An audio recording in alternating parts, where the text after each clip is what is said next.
Students are working, you want to listen to what they're doing to make sure that they're on task. This can be while they're talking with a partner or while they're listening to an activity. You could hear what's on their headsets, and they won't have any indicator that you're listening. So there won't be any click or any noise or anything. So as soon as you click on a student, you're listening to them. They don't hear you, they don't know you're listening, and you can click again to turn on your mic and talk directly to that student. So as you see right now, I'm talking to Laura. No one else can hear what I'm saying. No one else can hear what Laura is saying. So as I cycle through these students and I find someone who's off task, I say, hey, Arnold, get on task, moving on. And I'm able to use this as I'm doing right now just by clicking on individual students.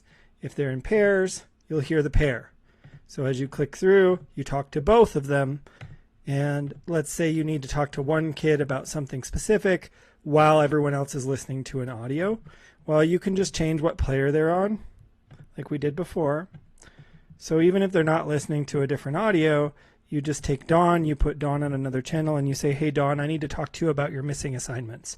So while everyone else is listening to something, you've basically pulled this student aside without anyone else knowing you're doing that. The other thing you can do, say you're taking attendance or putting grades into Gradebook while they're listening to audio, you can go up here and go to Auto. And what Auto will do is cycle through the audio channels on each of those students. So as you're not clicking on this, you'll see that I listened to Carson and now I'm listening to Cindy, and it'll cycle through.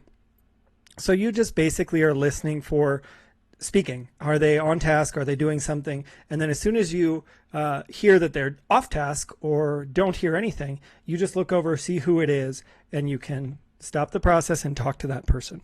This is very easy to do. If you lower the number of seconds, it will cycle through more quickly.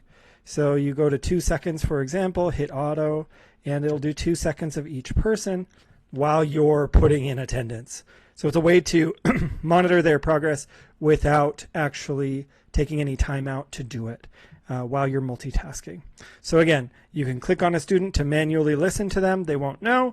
Double click to talk just to them or to whoever's on their channel, and hit auto to cycle through those students using this number to change the number of seconds you're listening for.